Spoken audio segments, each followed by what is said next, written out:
It is Thursday, September 18th, 2025 at 6 o'clock, and I'd like to call this regular board meeting to order. Can I please get a roll call? Mrs. Will? Yes. Mrs. Powers? Yes. Mr. Wilson? Yes. Mrs. Chestnut? Yes. Mrs. Mason? Yes. Please join me in saying the Pledge of Allegiance. I pledge allegiance to the flag of the United States of America and to the republic for which it stands, one nation, under God, indivisible, with liberty and justice for all.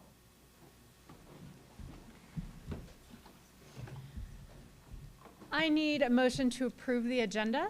So moved. Second. Any discussion? Please call the roll. Mrs. Will? Yes.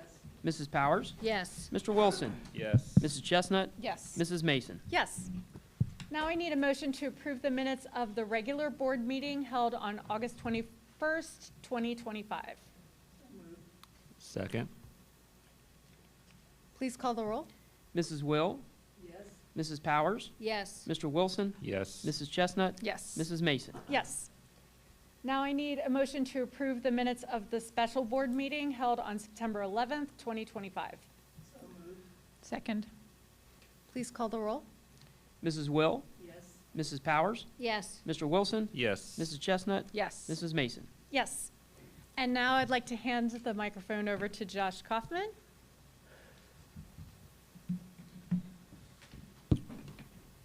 It's our favorite part. It's my favorite too, if I'm being honest.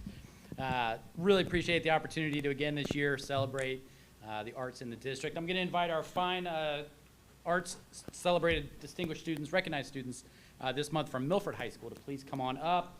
We also have Principal Metzger's here and Damon Tucker, who's our department chair for the visual art department at the high school.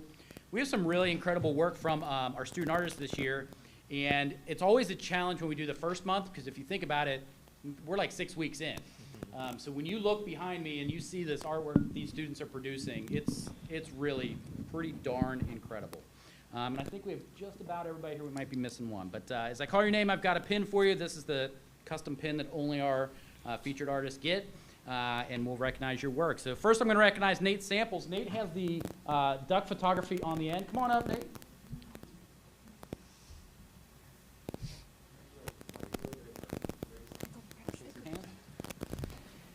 We've got Elijah Messer, who has the landscape photo right here.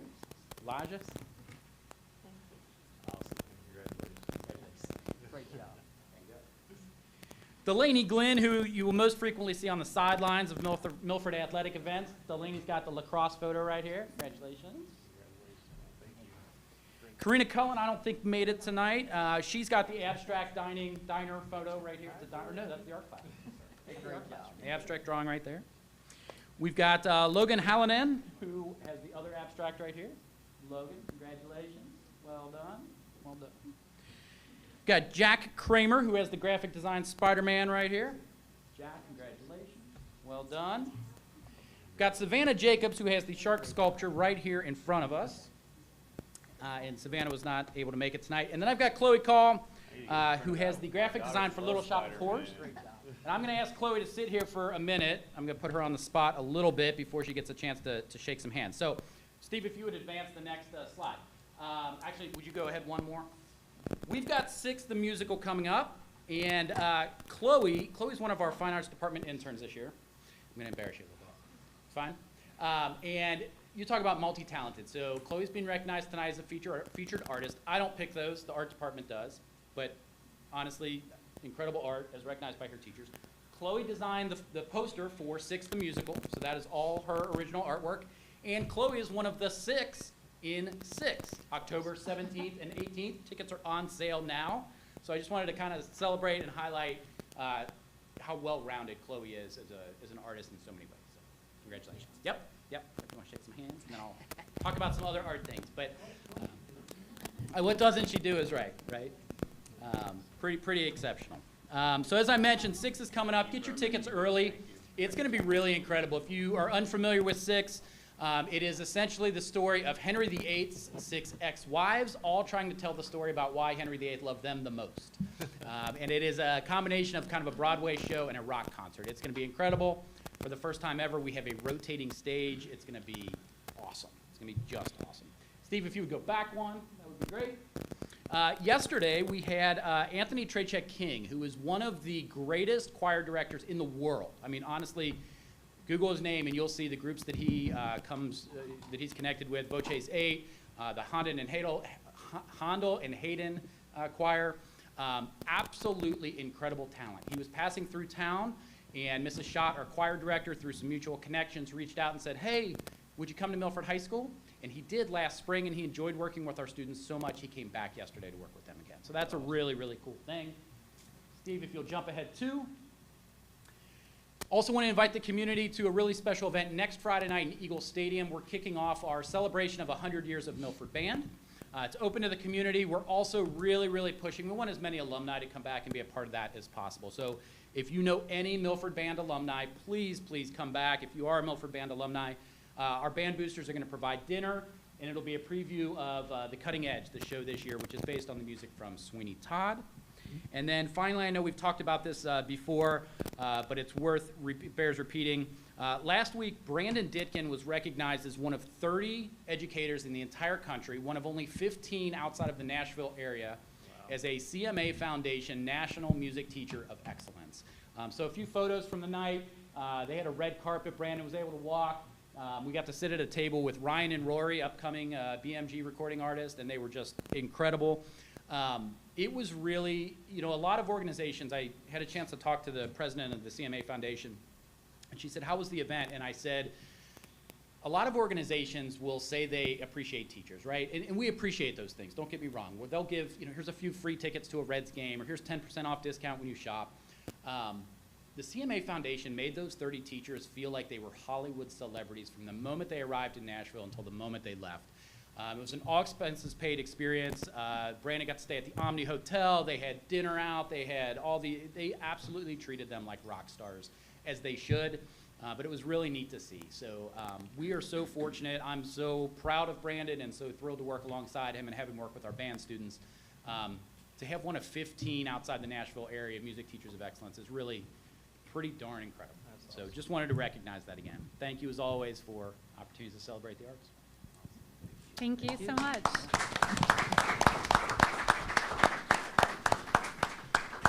And now we have a special announcement from Mr. Spicer. I think we're going to turn it over to Kevin Mesker for just okay. just a hot minute, I think. Congratulations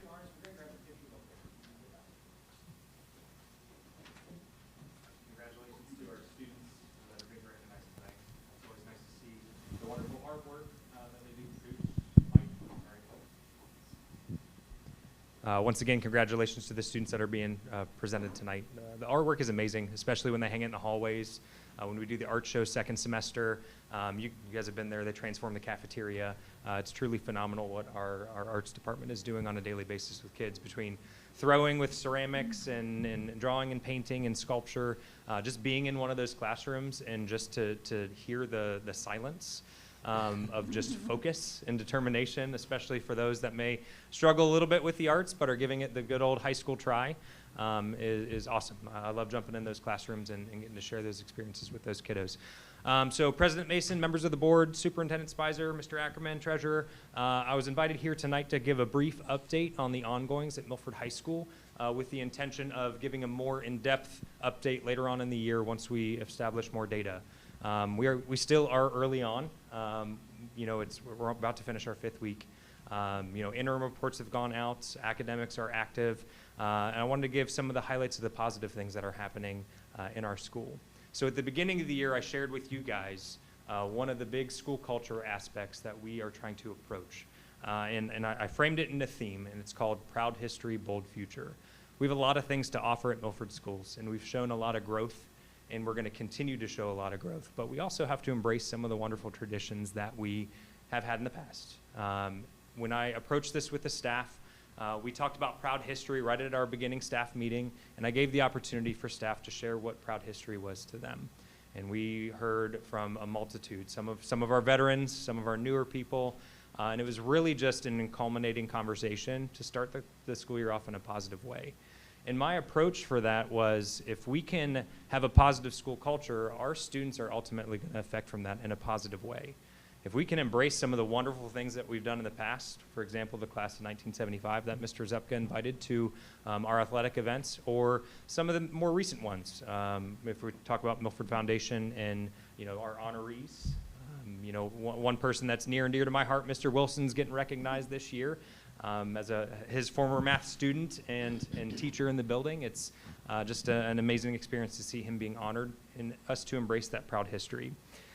With that said, we have a parent communication goal this school year for our staff to increase parent communication so parents know exactly what's happening in classrooms, and we can stay ahead of some of the end of the quarter things like grades, or if a student's going through something, we can actually provide them support early on to stay ahead of it. So each staff member this past Friday had a goal of sending 2 positive emails home, along with our PBIS certificates, which I'll get to in just a minute. But they also were encouraged to reach out to families about grades. Let's talk about it. Let's have those conversations, and let's see what we could do to provide more for our students. PBIS is one of our positive aspects of school. We have a Tier 1, Tier 2, and a Tier 3 system. Tier 1 is our certificates. We've awarded we've awarded exactly 314 certificates this school year for being responsible, respectful, or resilient. Mrs. Gregory and Mr. Solis go around on a cart, a PBIS cart that's got lights and the flight song every week, and award students with trinkets, you name it, fidgets, candy. We have awesome swag bags and mugs that they can access as well. And I'll bring a picture to you guys the next time I do a little bit more in depth. Once we really build that cart to what it should be. It's pretty awesome. Tier 2 is check-in, check-out. This is one of our biggest systems. Check-in, check-out is where we pair students with their trusted adult in the building, and that adult will check in with them in the morning and check in with them before they leave. That email has already been sent out, and we're working on drafting potential students that could benefit from the check-in, check-out system. And then finally, Tier 3 is individualized plans that we can use to provide students resources. Let's say attendance has become an issue due to medical issues or anything really. We can touch base with the family, we can have those conversations, and we can provide the most for those students. Tier 3 is something that we needed to work on in the past, fortunately. We are hitting it early on this year, so we should see some really improvements with our Tier 3 system. Homecoming, it's coming up. It's that time of year. October 4th, Saddle Up is the theme. The kids did create it, and our student council has been really hard at work at creating the theme days, the spirit days that we're going to see in about a week. We're going to communicate that out to students soon. The parade, there's going to be some new things with the parade this year, but I can't give out too much information because the element of surprise has to be there. I think you guys are going to look forward to it, and it's going to be something new, and that's okay. The parade will start at Mulberry at 5:30, right around 5:30, as long as everything's safe, and then we'll move through our normal path. That will be communicated to families next week, along as social media, so they're aware of what that path is going to be. Big news, many of you saw it on social media. We have our new social media accounts now for the high school specifically, Instagram and Facebook. Seniors are going to be painting their parking spaces this year. So exactly, there's a lot of excitement towards that. We have about 101 design approvals that have already been approved. And our first painting day is going to happen this Sunday, starting at 9 a.m. So we're going to see how that goes. I know the kids are excited, the students are excited about it. The high school level, you can call them kids. Yes, they are kids, but they're nearing adults. So I try my best to give them that grace. And then last but not least, we do have a lot of good things happening in classrooms, and a lot of active things, which is really cool. For example, biomedical engineering, they did a crime scene interaction lab where they were up and moving, kind of going through some of the logistics of that. And then one of the classrooms that I visited last week was Mrs. Schott in choir. And to see just the mathematical relationship between music and math, and that application was amazing. She was going through dialect and how different speech patterns can be applied to different songs. They had sheet music up on the board. Kids were critical thinking. And one of our district goals is critical thinking. How can we improve critical thinking for our students and ourselves? Because we can always grow as well. With that said, that's my brief update for today. I would love if you guys had any questions for me. If you heard anything in the community, would like clarification, I'm happy to answer. On the PBIS, how how receptive I mean, obviously that's something we have been doing for a while, but how is the reception from the parents with the additional communication from the teachers? Are they, appreciative of it, engaging? What's that been like? So with the communication goal from last Friday, it's still too soon Yeah. because those emails and those phone calls went out. So they either had a direct interaction with the teacher last Friday, or they had an email interaction. I know there's been a lot of positive from it because our flex spells have been really utilized by our teachers to get those students to either make up work, enrichment activities, or reinforcement activities. So I think it's still a little too early to tell. I'd like to see what the upcoming weeks as we near the end of the quarter are going to look like. In terms of PBIS, it is well received. One thing that we would like to consider is whether or not we make the move to Class Dojo. The argument for that is that it's a very elementary program. Class Dojo is claiming that they've got a more high school-based opportunity for us, so we'll pursue it, but the certificates, the tangibles, have been pretty well received by our students. Yeah. No, I know my wife with our little one loves dojo, but yeah, I would have to, I haven't looked at it from a standpoint of what it would look like from a high school perspective, but okay. No, that's good. I just, I love all the programs we have to support the kids, and I just want to make sure that the community is appreciative of that, understand that, engaging with it, as we know it's going to take everybody involved to see good progress, so. And that's why we're trying to do the phone calls home with PBIS, so it's full circle. Yeah. Awesome. Well, I told you yesterday, Kevin, all the good news I'm hearing from high school staff and students about the start of the year. Everybody is just so happy with the positivity and the new ideas, and they just said it just feels really light and positive. So I just want to share that with you again and the rest of the board members. Appreciate that. Thank you. How is no busing, the driving, as a parent, I will say this past week was the best so far as afternoon pickups going. It seems like it's getting evened out. Yes, there's weight. I recognize that. There's weight with no transportation. We can acknowledge it. It is getting better, especially with dismissal. Arrival has been smooth a majority of our mornings, unless there's a wreck on Wolf Pen. Dismissal, we tried different variations of loops and realized that did not work, and we just need to trust the plans that were put into place in regards to the traffic flow when the building of the middle school came to fruition. And that seems to be working. We've been getting people off of campus within 15 to 20 minutes at dismissal. Students have been utilizing the sidewalks, which was a big push at the beginning of the year. They tried to take last year's path up Eagles Way. That's not safe, so we were able to redirect them to use the sidewalks and the crosswalks. So it is getting better. Arrival in the morning, we do have a lot of students that are outside waiting for the building to open. That'll be something I likely have to consider in the upcoming months. I don't know what that looks like yet, but it is on our communication plan with our admin team. So. Yeah, let us know if there's any way we can support you from a board aspect on that. If you come up with a plan or something, we understand that, the busing is a challenge. So if there's things that we need to consider, just let us know. Absolutely. And we do our after-school study hall for about an hour, and that's been well received. We've had upwards of 100. We've had as low as 20. So it's all dependent on what the parents need and the families need. Great. Well, thank you so much for the update. Yeah, thank you guys very much. I appreciate it. Thank you. All right, I do have one special announcement. It is from the Milford First United Methodist Church, so I'm just going to read this message. Fuel for Flight is new, sponsored by the United Methodist Church.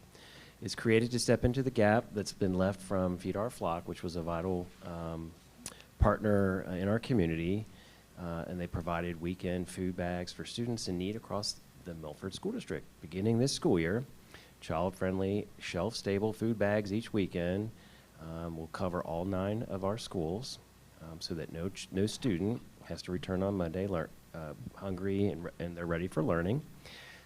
While the congregation has pledged to underwrite half of the $80,000 that's an annual cost, we believe this is a common issue, and they're inviting partners across Milford to join in sustaining the effort. So with the help of volunteers, including Milford High School students, they are hoping that others can come and help and support, ensure that every child in our district has the nourishment they need. So once again, Milford First United Methodist Church.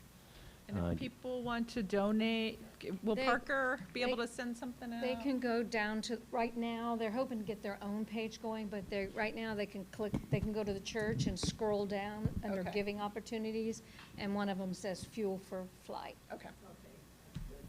You know, it's a lot of moving pieces to take on at first, so they're figuring it out. But I know we all appreciate them stepping up to do this. Yeah, it's really exciting, and I feel like it's so important that they're filling that hole that Feed Our Flock had taken care of. It's so generous, and it really speaks a lot to our community. All right, do we have any public commentary? We do not on this round. Okay. All right, we will move on to Board of Education business, and I would like to start us with the mission moment. For this month's mission moment, we are honored to recognize Christian Colmorgan. He is the educational aide at the middle school. Christian embodies the essence of an exceptional support staff member, calm, caring, and an integral part of the Milford Middle School community. His positive demeanor creates an environment where all students feel safe, supported, and valued. Beyond his primary responsibilities, Christian constantly goes above and beyond, offering help to any student in need. His ability to de-escalate challenging situations with patience and empathy, particularly with students facing emotional hurdles, is truly remarkable. Whether working one-on-one, reteaching concepts during talent time, or coaching cross-country and basketball, Christian's dedication shines. His leadership extends beyond the classroom and athletics fields as he fosters teamwork, perseverance, and confidence in his students, often forming lasting mentor relationships. Christian is also an incredible team player, always ready to support his colleagues and contribute to a positive school culture. His collaborative spirit, unwavering patience, and genuine compassion makes him beloved by both students and staff. Whether stepping in to assist fellow aides, uplifting the classroom atmosphere, or supporting extracurricular programs, Christian's impact is far-reaching and deeply felt. He exemplifies the spirit of a caring educator who selflessly puts others first and strives to make a meaningful difference every day. And I just wanted to say that for this mission moment, Misty Getz actually wrote this because she nominated Christian for an OMLA Southwest Regional Award, which we're hoping that he gets because he is very much deserving of it. Can I just correct it real quick? Actually, his colleagues nominated. Oh, that's amazing. So I'm part of the Ohio Middle Level Association Executive Board. So that's my connection to it, and I was his principal. But it was actually it was two teachers from the middle school that nominated him. That's so I great. mean, yeah, it's funny because he thought I nominated him too, and I said, "Wow, you are so deserving, and I am so proud of you." It was actually your colleagues that nominated you, which I think is even more special too. You know. Definitely. But he did win the Southwest Region OMLA Award. Oh, great. Yeah. So he won that award, and we will be doing an administrator's breakfast for OMLA. Actually, we're hosting it here in Milford, and he'll get an award at that time. He's also invited to the conference in November to receive the award from OMLA. Well, thank you so much for that update. That's amazing. All right, we are moving on to the treasurer's reports. Does Michael have an update before we start that? Well, this committee meeting was cut a little short because we had our special meeting last week to approve the contract for the consultant for our superintendent search. So most of the half hour was to go through our four-year forecast, which is what we'll go over here in a minute, right, Doug? Yes, sir. Yes, sir. So I won't steal any of Doug's thunder on the four-year forecast. I will say that we are still working our way through the state performance audit, and the next step on that is for them to schedule a meeting with us to review. And we expect to have this wrapped up in October as planned. It could get extended. We don't see any reason why it should. They are, our entire staff is been fully available for them. I think they're finished with the meetings with our staff, and they're just working on building out the report now. So, so yeah, we should possibly have that next month, but we're working our way through that. And I also got a comment from the community about our special meetings, and just so people understand, you know, the board cannot make decisions on contracts or anything for that matter without all of us being together to make a decision. So when we schedule special meetings, it is to help keep the district and the board moving forward at a fast pace versus waiting every month for our regular board meetings. So that information is always available on the website. It's always sent out, and if anybody ever has any questions about the special meeting or what's going to be discussed or the output, one, it is on the website, but two, we're always happy to take emails and answer questions about that as well. And with that, we'll turn it over to Doug. If I can say one more thing about the performance audit, just so everyone knows, they have not given us any recommendations yet. I know that in the previous performance audit, they had already given us recommendations, but that's because we were in fiscal caution, so things had to keep moving forward. Okay. So just want to make sure that's out there. Yeah, good point. And even on this one, you know, it just can't be discussed until it's finished. So Correct. they haven't given us anything, and then we also don't have the liberty to just discuss it. So we have to wait until it's finished. So with that, can I get a motion to approve the board reports? So moved. Second. All right, and I will turn it over to Doug. All right. Madam President, members of the board, Mr. Kaufman was excited. This is my turn to be excited. So, the first report you see here is our cash reconciliation. What this is this is an opportunity to make sure that our operating account, our bank account, matches the state software. And if you scroll down, Steve, you can see right in here, this is what we want to find out, is if the fund balance, which is in the state software, matches our operating account, which it does, and then payroll matches as well. So that's obviously good. And then the next slide. Okay, then this is our investment report. Now, what's great about Red Tree is they do an incredible job of walking us through every investment. They make sure that this district does not lose money, and I truly respect that. I know that I handpicked them for the last district that I attended, or excuse me, worked, and I can say that Mr. Espy did the same thing here, and I appreciate that. What you can see here is this is what we've earned for the month of August, and then, which we're only 2 months into the fiscal year, and we've already generated around $600,000 year to date. So that's very good. Moving forward, what you're seeing right here is interest rates are starting to go down. So what that means is our investments, obviously, the revenue that we're generating will start to go down, but that's okay. The two lines that we're going to focus in the future, scroll up just a little bit, Steve. There's general funds right here. That's obviously what gets put into the general fund, what we earn right there, and our fifth third, which is our operating account. And then the next slide. Now, this obviously is my favorite slide because this is a snapshot of the 5-year forecast. So this is the 5-year forecast. Now, please remember, this is from last May. The board has not approved the current 5-year forecast. So what we're doing is comparing this right here, month to date, or excuse me, year to date, for 2 months to May of last year. But if you slide down just a little bit, you'll see, keep going, as far as over, under, right now we're $12 million positive. So that's awesome. That's great. That means we're moving in the right direction. And then the next slide, now we get some pictures, which everyone likes pictures. Oh, new colors. I know, we finally are figuring it out.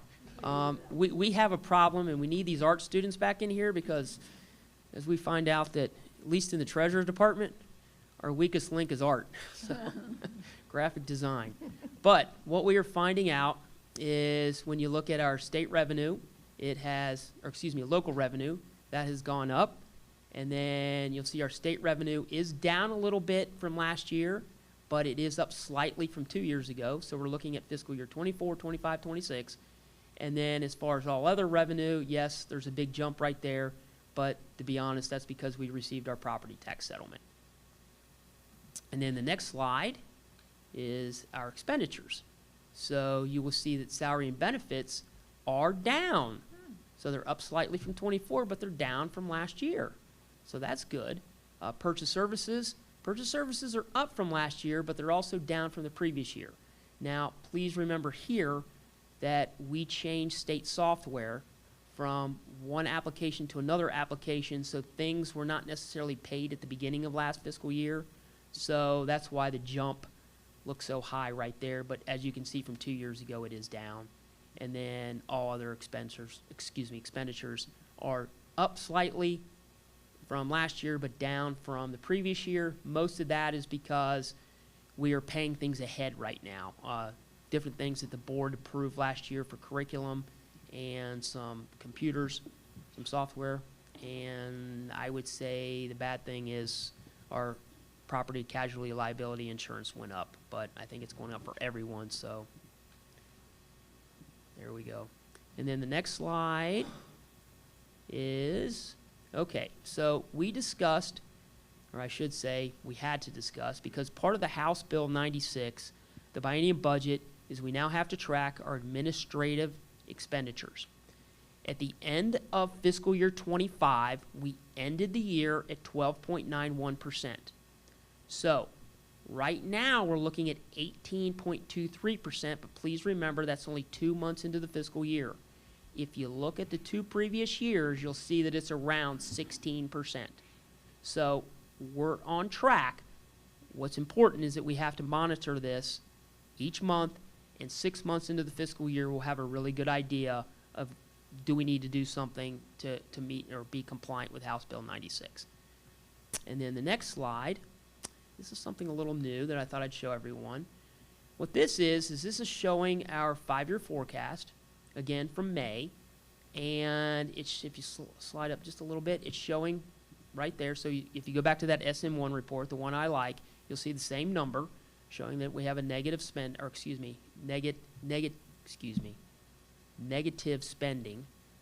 deficit spending. But what this is doing is the computer analysis is projecting taking all our revenue and expenditures for the year, taking it out 12 months, that we should end the year around $712,000. So I think this will be a great document to keep reviewing, and we'll see how it looks after each quarter. So, and that's it. Any questions? You might get into this in the 5-year forecast, or might not be discussed yet. I've heard a lot of talk of healthcare prices going up, insurance. Do we have any insight into that? How concerned are you about those, like, significant jumps? It is. You are, that's true. We're not going to talk about it tonight. Okay. And I'm sure the performance auditors will bring it up, but we are looking into a company to help us with that. And it's called EMS, and what they're going to do is talk to every employee inside the district and see what they can do to help them individually, as a family, and then ultimately that helps us as a district because we don't see our premiums jumping up. So it is something that our consortium, we belong to a health insurance consortium, and it's something that every district inside the consortium is doing. So. Okay. All right. Can I get a roll call? Yes, you can, as soon as I can find it. Oh, here we go. Mrs. Will? Yes. Mrs. Powers? Yes. Mr. Wilson? Yes. Mrs. Chestnut? Yes. Mrs. Mason? Yes. Now I need a motion to approve contracts for approval. Second. Any discussion? Please call the roll. Mrs. Will? Yes. Mrs. Powers? Yes. Mr. Wilson? Yes. Mrs. Chestnut? Yes. Mrs. Mason? Yes. Now I need a motion to approve the vendors for approval. So moved. Second. Any discussion?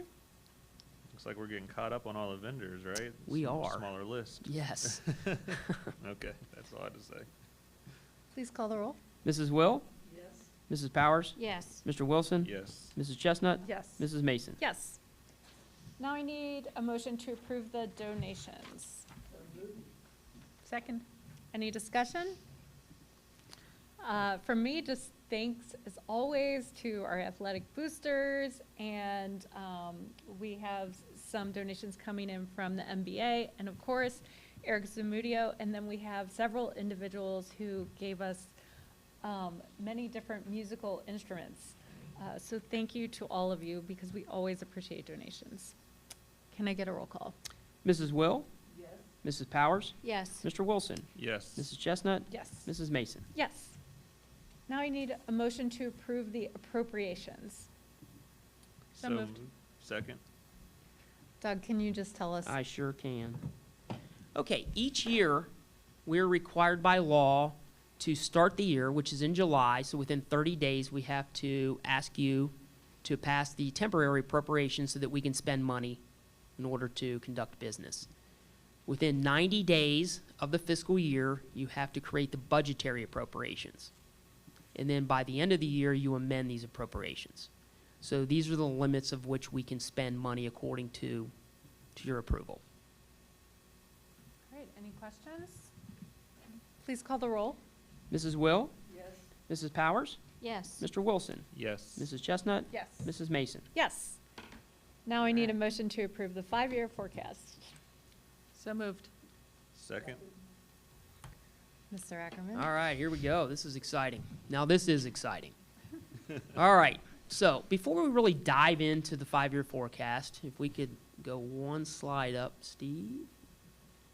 All right, so we're going to go back in time. Now, when I say back in time, we're only going back to May, so it's not that long ago. And this was the May submission of the 5-year forecast, which is the second one for the year. So you could say it's the amended forecast. You could say that it's the second submission. But what I want to point out is no levies. So you see up in here, no levy talk. Down here, very positive cash fund balance, which is great. Unfortunately, we still are deficit spending. So I know I say it a lot. We need to make sure we right size. We need to make sure that we control our deficit spending. We need to be fiscally responsible. And What it's are- also important oh, to sorry. remember that we're trying to fit our spending into a 2013 level budget. Yes. Well, they moved it up to 2021 now, so. I know, it I gives just a think little it's room. always important to remind people that we haven't passed an operating budget since 2013. Oh, I'm sorry. Yes, right? yes, So it's important yes. to understand that, Yes. yes, we were far Yes. over deficit spending, and now we're reeling that back in. And it's important to know that the dollar amount greatly lags against inflation. So this is a phenomenal job from our administration. our Well, let me Treasury make it Department. even better for you. Yeah, thank you. All right, so you'll see that we're deficit spending by approximately $12 million right in here, almost $13 million. You'll see that our ending fund balance is around $12 million. If you go to the next slide, here's our September of fiscal year 26. I also want to point out, because of House Bill 96, and I know Mr. Wilson stated it earlier, that it's now the 4-year forecast. But please remember, this right here, you're seeing it right now, but you will not see it in the future. Until people get used to it, it will be shown, and then the state of Ohio will get rid of this template, and you will only see 4 years worth of forecasts. So you'll see previous years and then the 4 years. What I want to point out, again, no levy talk through here. Ending fund balance, all positive. Yes, we're still deficit spending. But let me spin this a little bit. When I showed you fiscal year 29 in May, a few months ago, we were looking at almost negative 13 million. Now we're looking at negative 6.5 million. And our fund balance was 12 million. Now it's 14.5 million. Let me spin this just a little bit more. If you go back 1 year to the November forecast for fiscal year 25, 1 year ago, we were looking at deficit spending of 15.5 million, and we were looking at an ending fund balance of negative $6.5 million. That's a $20 million swing in a year by trying to be fiscally responsible. Yes, it's hard work. Yes, there's a lot to it. Yes, everybody out there hates me because they're afraid I'm going to say no at everything they ask me. But I think everyone in this district is doing a great job, and I applaud you and thank you for your help. So, And it's important to note, because we had this question come up recently, is that district finances tail. You know, so any cuts that you make around a lot of things we were announcing last year, around purchase services, around administration, around, you know, busing, any of these sort of things, it greatly trails what you can determine of what was the savings and how can that be added in to the savings moving forward. So I know we get this question often of making some cuts and changes, and then it takes a while for things to show up, and this is kind of an example of that. Obviously, there's a lot more things Doug's done over the last year than just the cuts that we made, but it's you know, one of those nuances of school districts. it's just important to watch every account code and to constantly review your expenditures, not just look at it periodically. You never know when, and it's not just to say no. It's just so that you can say, hey, wait a minute, there might be a better way to actually spend this money, or maybe there's a more creative way to get what we need. So, Yeah. and that's what I think is important. So if you go to the next slide, we'll kind of dive into the meat of this. This is a simplistic opportunity to show that here's our revenue for the year, here's our expenditures. Yes, we're looking at deficit spending of 1.9, and the bar graph shows that it would take our fund balance from 30 million to 28 million. Obviously, we want to do something about this, so the alarms are going off. It means what can we do right now, this minute, to reduce that. And then if you look at the next slide, so here's a couple nice pie charts. It shows our current revenue and our current expenditures. What you see here in the blue shaded area is our local revenue, and then you'll see our state revenue. And then on the right side, our expenditures, you'll see that the blue shaded area, that's our salaries, that's our benefits, and there's our purchase services. And then the next slide, so what this is doing is the last slide showed current revenue, current expenditures. This is taking what we're projecting for the future, and you can see that you still have majority of the revenue coming from local sources, and then the state is around 37%. And then the next slide, now this shows our expenditures. So you can see that salary and benefits encompasses 78% of our total expenditures. That's a big deal. And then purchase services is another 17%. So that eats up most of what we're spending right there.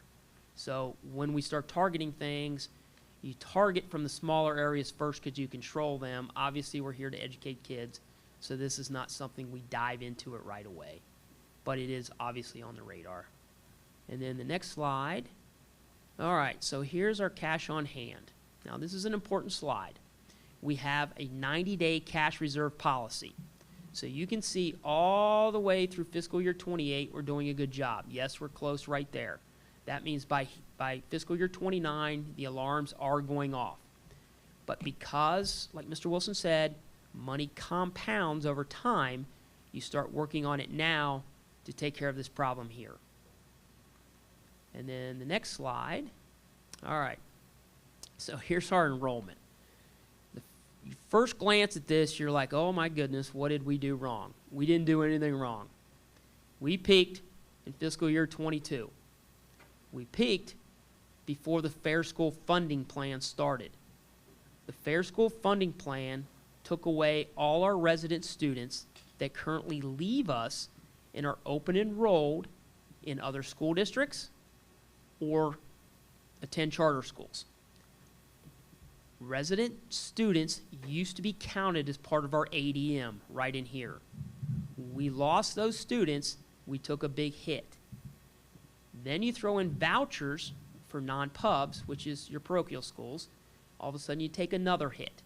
Now, yes, enrollment looks like it's down. Yes, it starts to level off, which is good.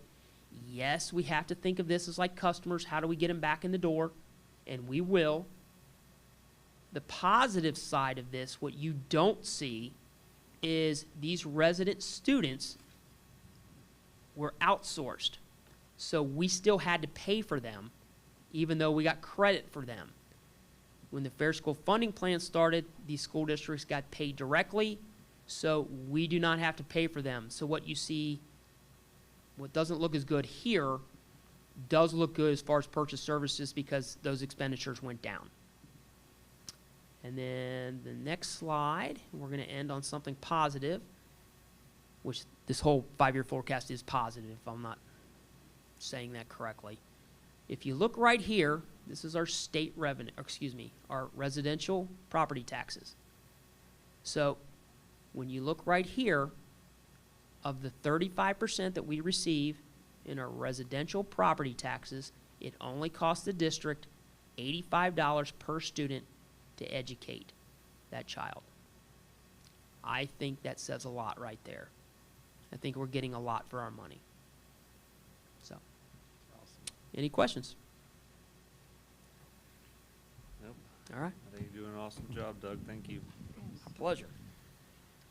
All right, please call the roll. Mrs. Will? Yes. Mrs. Powers? Yes. Mr. Wilson? Yes. Mrs. Chestnut? Yes. Mrs. Mason? Yes. Now we have a middle school update. While Jeff walks up, the middle school update is kind of short. Working through the punch list of items that are still left. As you can see, we're starting to, you'll see the green starting to come up. And then Jeff is at the microphone, so I'm going to let him do it.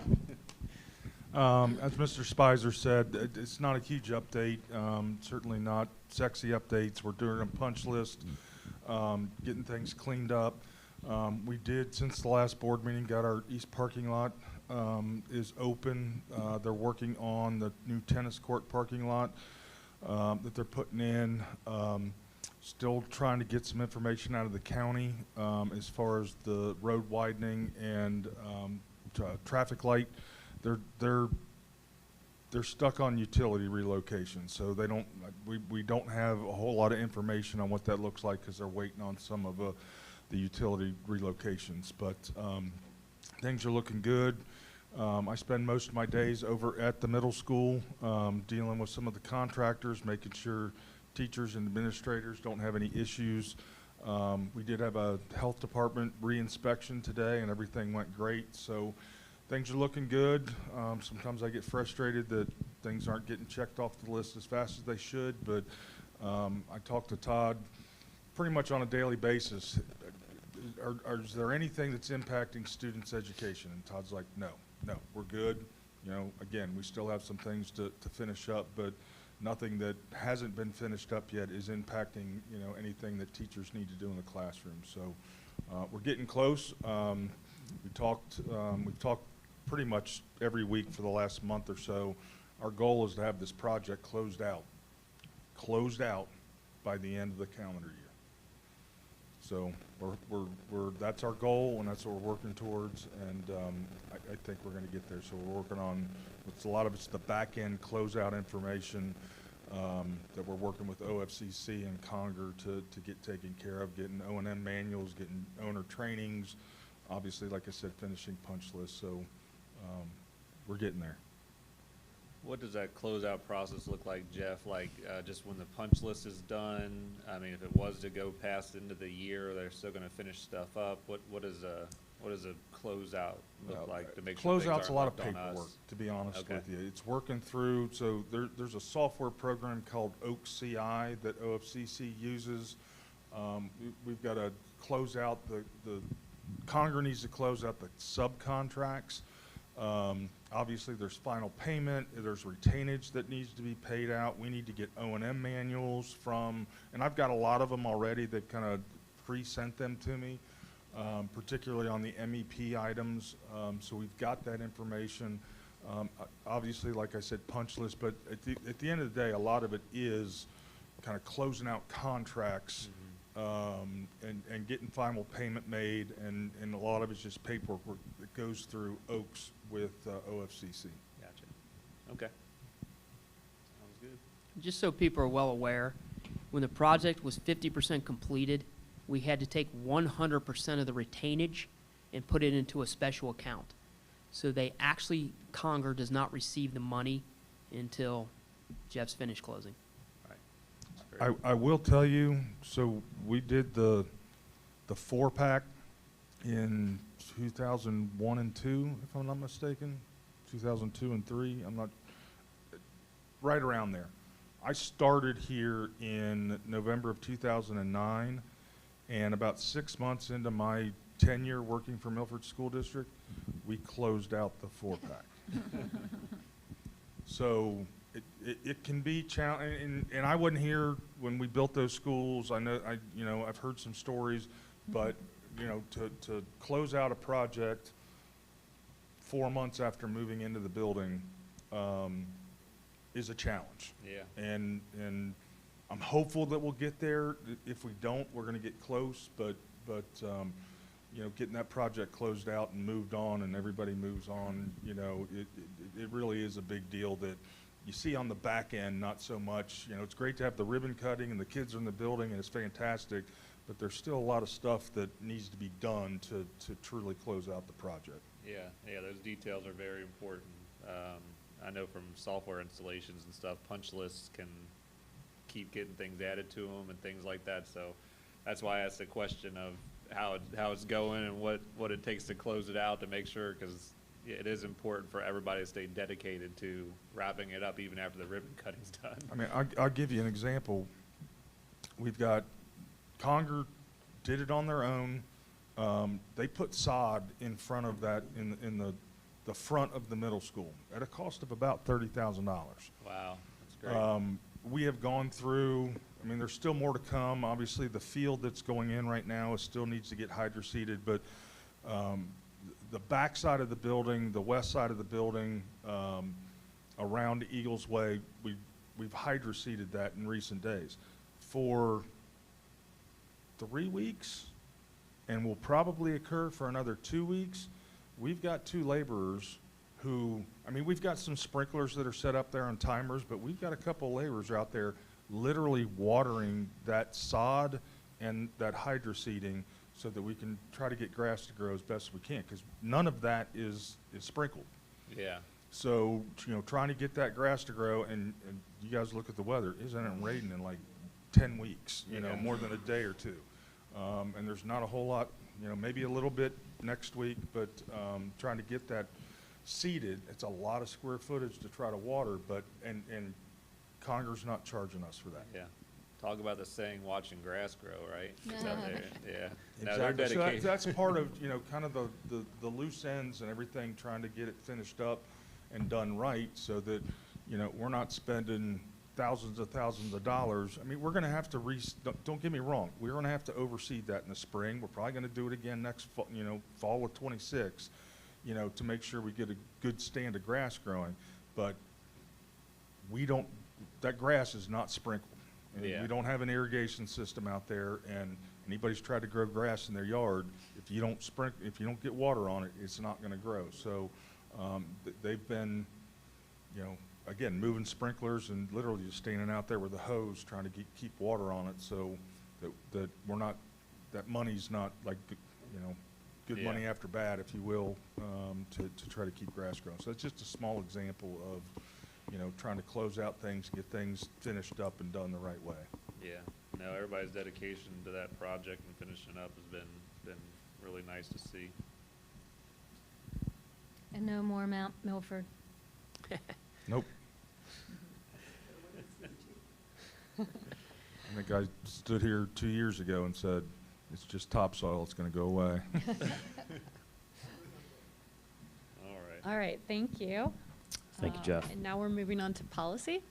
Yes, we do have some policy second reading, asking for your approval, 1 through 4. Do we need to take action on this? Yes. Okay.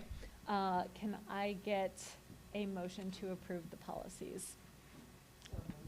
Second. Any discussion? Please call the roll. Mrs. Will? Yes. Mrs. Powers? Yes. Mr. Wilson? Yes. Mrs. Chestnut? Yes. Mrs. Mason? Yes. Now moving on to academic calendar. Yes. Item number 3, President Mason, members of the board, asking for your approval of the 26-27 academic calendar. Can I get a motion to approve the academic calendar? So moved. Second? Any discussion? We Nope. looked at this last time, so this is just voting on it.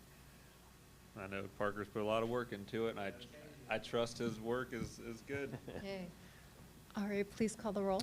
Mrs. Will? Yes. Mrs. Powers? Yes. Mr. Wilson? Yes. Mrs. Chestnut? Yes. Mrs. Mason? Yes. Now moving on to human resources business, and I realize that we always do consent agenda, which is, we are voting on a lot of different things. So I put together a little summary of what we talked about in personnel, just so you can understand how we come to the decisions and how we talk about things in the committee. This month, the district is making a few staffing adjustments and process improvements as we move into the new year. A revised evaluation framework for administrators will launch this semester, providing clearer expectations and growth opportunities. This update grew out of district-wide work to ensure that appraisal tools are meaningful and effective. By moving towards a standardized rubric, rather than relying on narrative or verbal feedback, administrators will have a clearer picture of expectations, and the district will be able to compare progress from year to year in a consistent way. We would also like to welcome Justin Sadler as interim principal of Milford Junior High School for the 25-26 school year.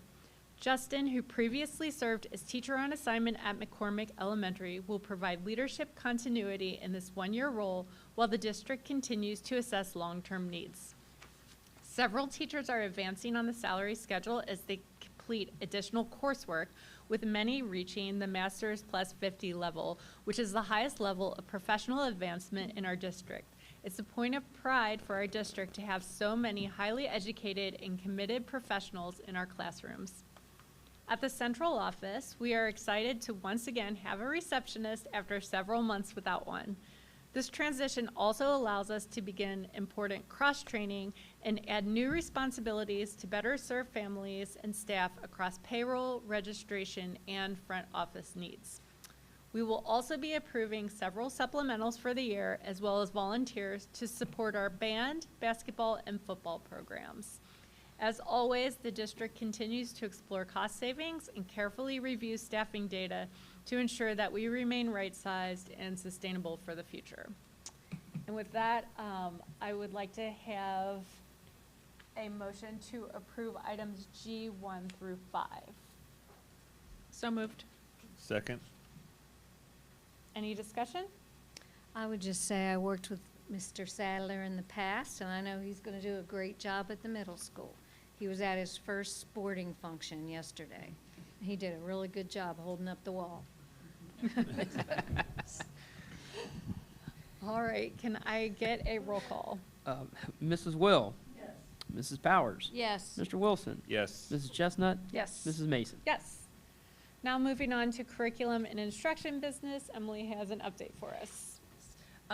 We have not as many items to work on. We have a couple curriculum pay for home instruction for IEP compliance, some CPR courses, and some district technology input. We also talked about Ohio House Bill 96, which was the budget bill, right? Which Yes. had 1,000 other things in it. Yes. One of which included how to update how GPAs are calculated specifically for C-tags, which are career tech assurance guidance courses taken through Career Tech for us. Mostly that's Live Oaks. I'm sure we have some students maybe that go to Grant or some others. So we updated our grading policy to reflect this. Essentially, kids who are taking anything with a CTAC, it ends up being like an honors course. They get a little bit of a bump. We have 2 international students that will be reviewed and we'll be voting on shortly. And then Emma Walker talked to us about an option for Power Hub, which is another tool that we'll be able to use along with Power Schools. What I really appreciate about Emma and her work is that she really critically looks at these things. They came and said, you need 3 years, and she said, whoa, it's new. Let's do 1 year, and let's think about this and see if it really offers everything they say. So just these are some of the conversations we have in committees. I know there's not a great time for public to always attend, but I want to make sure you know what we're talking about. So we'll look at that contract, that 1-year contract, and she just told me before the meeting that she talked to them and got $4,000 knocked off that contract. Wonderful. So, Yeah, and I'll say on Power Hub that I sat through the demo on that, so it's really nice the way it's integrated with Power School. I know Emma's going to work on how that's rolled out, which it won't be rolled out immediately as they're waiting on some things to get ironed out and some change management work and things like that to help train the community and the staff on who will be using it. But it is another step to push our communication plan forward to be more streamlined, more safe, secure, better to monitor moving forward. So really appreciate Emma and everybody else working on that so quickly and bring it to us so we can continue to have great communication systems. And with that, I would like to have a motion to approve curriculum pay. So moved. Second? Any discussion? Please call the roll. Mrs. Will? Yes. Mrs. Powers? Yes. Mr. Wilson? Yes. Mrs. Chestnut? Yes. Mrs. Mason? Yes. Now I need a motion to approve our foreign exchange students. So moved. Second? Any discussion? No, I'm just impressed that the one person is from Mongolia. Yeah, that's exciting. Please call the roll. Mrs. Will? Yes. Mrs. Powers? Yes. Mr. Wilson? Yes. Mrs. Chestnut? Yes. Mrs. Mason? Yes. Now moving on to business operations, and we have an easement approval. Can I get a motion to approve the easement with Duke Energy? So moved. Second? Can you tell us about this, Jeff? We've done a number of these over the last couple of years. Ms. Powers mentioned Mount Milford. Well, there's some telephone poles that weren't able to be moved until Mount Milford was moved. So this is an update with some of the new poles that need to be moved from Duke Energy. So that's the easement for the relocation of a handful of telephone poles. Any questions? Nope. Please call the roll. Mrs. Will? Yes. Mrs. Powers? Yes. Mr. Wilson? Yes. Mrs. Chestnut? Yes. Mrs. Mason? Yes. We have some students to deem transportation impractical. Can I get a motion to deem the transportation impractical for the following students? Second. Any questions? Please call the roll. Mrs. Will? Yes. Mrs. Powers? Yes. Mr. Wilson? Yes. Mrs. Chestnut? Yes. Mrs. Mason? Yes. I now need a motion to approve the amended purchase agreement. So moved. Second. So we brought this to you last month, and there was an oversight. That preschool property that we're selling to Miami Township is actually 2 parcels, and we only had 1 parcel listed on the purchase agreement last month. So we're asking you to bring it back and reapprove the amended purchase agreement. Okay, are there any questions or discussion? No other changes? No. Other changes, just adding the second parcel, and we're working with Miami Township to hopefully within the next week actually have a closing. Awesome. But we needed to get the purchase agreement updated. Yeah. I just wanted to clarify, as we know not everybody's going to look and compare the two, so no, I'm good. Please call the roll. Mrs. Will? Yes. Mrs. Powers? Yes. Mr. Wilson? Yes. Mrs. Chestnut? Yes. Mrs. Mason? Yes. And you said we have some public We participation? do. We have one. Kara? Okay, I would just like to read this ahead of time. For public involvement at board meetings, in order to fulfill its obligation to complete the planned agenda in an effective and efficient fashion, a maximum of 30 minutes of public participation will be permitted at the beginning of each meeting. The first public participation is limited to items on the agenda for the current meeting.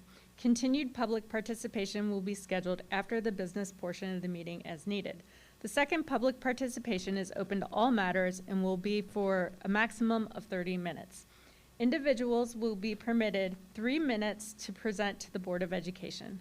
Complaints against a school employee are not permitted in public session until the defined lines of communication have been met. Each person addressing the board will give his/her name and address.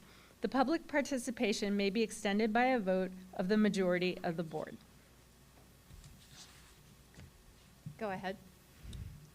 Kara, you're up.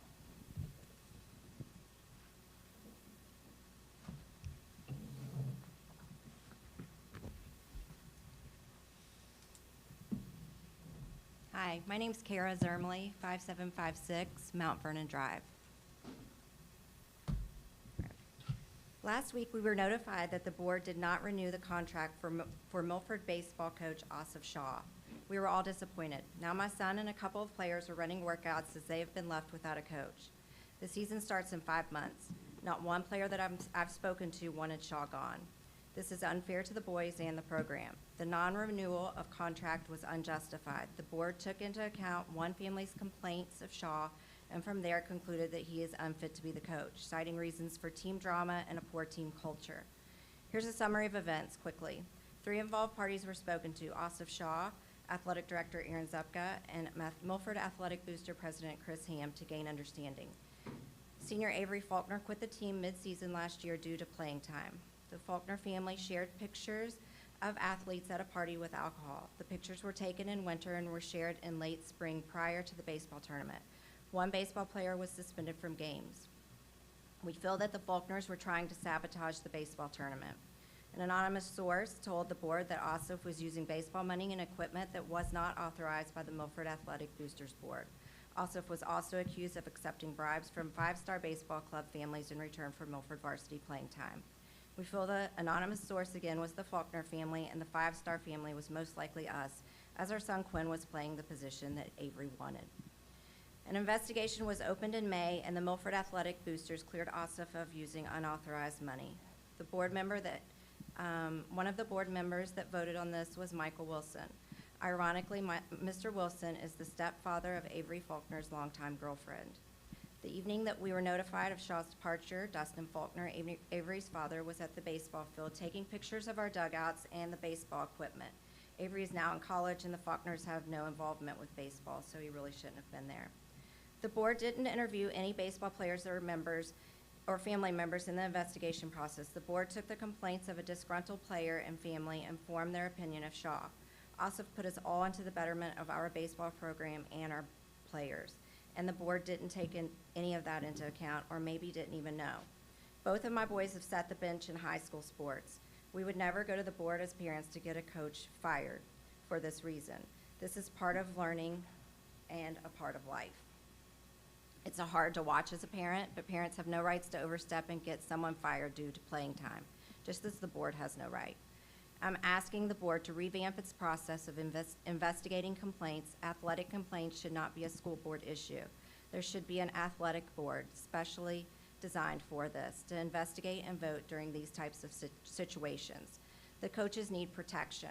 Can you please provide a plan and show us change prior to the upcoming election? I beg of you to revamp the process, stop the witch hunts, and stop the corruption. Thanks. It's important to note that there was no vote on Coach Asif. So Michael Wilson did not vote on Coach Asif. That contract never came to us because it was not renewed. So I did not vote on that. I do want to say something about this.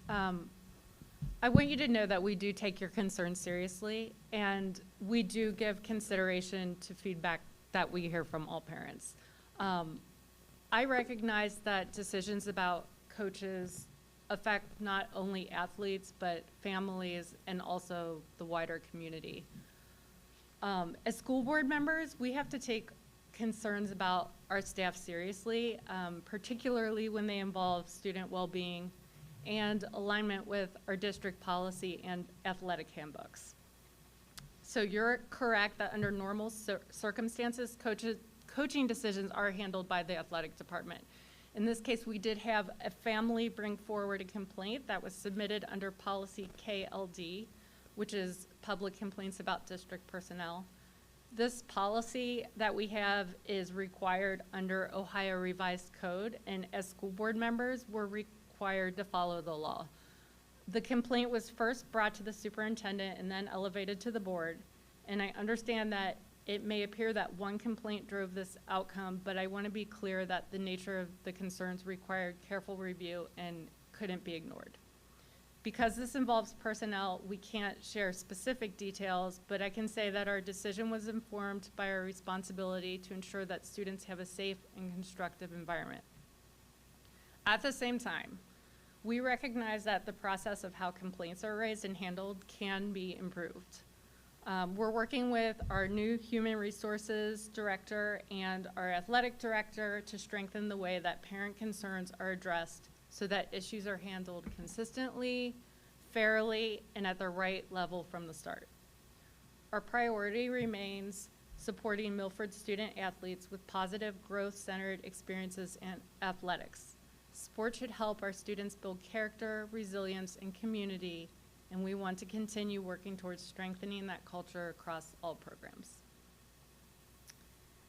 And with that, we go into discussion. Does anybody have anything that they would like to say? I have, separate from that, I am wearing my Great Oaks tonight, and if there are some opportunities for Great Oaks, if you need another pair of scissors to match your Milford scissors, Great Oaks, Laurel Oaks is having a ribbon cutting on Wednesday, October 8th.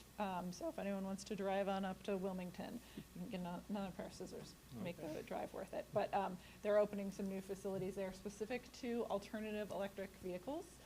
And they've had some really good investment from the state and federal level to get those programs off the ground. And then if you really like Laurel Oaks and want to go back the next day, Thursday, October 9th is the Southwest OSBA Conference at 5 o'clock up there. And one thing I wanted to point out and recognize is I think we might be the only board where all 5 people got the aptitude award. So it's one of the awards where there, Harry Snyder, who's the superintendent of Great Oaks, is like, am I reading this right, that all 5 got the aptitude award? And we did. So I think that shows our commitment to knowing to being engaged in OSBA and what it means to serve as a board member. So. And you made us. And I made you. Yes. But I think it's good learning. You encouraged us. Good learning. I encouraged everybody. But so 2 opportunities to get out to the Oaks and to support OSBA that I wanted to invite folks. Anything else? I just wanted to mention that you may have heard we are doing a superintendent search as we leave Mr. Spicer. Mr. Spicer leaves us for his retirement. We are partnering with the Hamilton County ESC, and we have a great team, including Dr. Bob Farrell, Natasha Adams, who was the superintendent at West Claremont, and Marlon Stiles, who was the superintendent at Middletown. We currently have a thought exchange survey that's out there. You should have gotten an email about. By sharing your thoughts and rating the ideas of others, it's just like the other thought exchange surveys we do. You help surface the qualities and priorities that matter most to our community. And Wednesday, September 24th at 6 p.m. here at the board office, we have an in-person community engagement session at the board. One of the things that we talked about as a board was we really wanted to involve the community in this decision because this is a position that serves the community, and we really want feedback for what makes a wonderful superintendent. So that can help inform our decision and our search as well. And then also Thursday, October 2nd at 6 p.m., which I'll be talking about soon, we'll have a special Board of Education meeting here at the board office. That's where we will review all that input and approve the final superintendent profile so that we can launch the position. So we really value stakeholder input, and we really want you to participate in those things. As we continue through the process, we are going to have some other stakeholder input opportunities. We might have some meet the candidate nights, and we want to give the opportunity, the community the opportunity to engage directly with the finalists once we get to that point. I wanted to say, so Hamilton County ESC is who we're working with because it's a service they offer. Claremont County ESC is not quite as big. So I had seen people say, why are you going to Hamilton County? And it's because that's what they offer. We partner with them on lots of stuff, right, John? And Yes. we use them for a lot. Sometimes Claremont ESC can give us what we need, and sometimes Hamilton is just bigger. They have more resources. So. But I will say this, they've already informed me that they are in touch with the Claremont County ESC superintendent to make sure that he does have input. Good. That's good. So, And Parker, do you still have the other survey that's still open? They're still open, but I didn't want to confuse their families, so the communication of them has kind of trickled down since one survey they're getting blasted about, but they're more than welcome to complete our communication service. Okay. Great. All right. Well, with that, our next board meeting is a special meeting. It's the one we just talked about. It's October 2nd, 2025. It'll be here at 6 p.m. And then our next regular board meeting is going to be October 16th, right here at 6 p.m. We will be going into executive session. We will not be voting on anything coming out of that executive session. I need a motion to withdraw into executive session for the purposes of employment of a public employee. So moved. Please call the roll. Mrs. Will? Mrs. Powers? Yes. Mr. Wilson? Yes. Mrs. Chestnut? Yes. Mrs. Mason? Yes.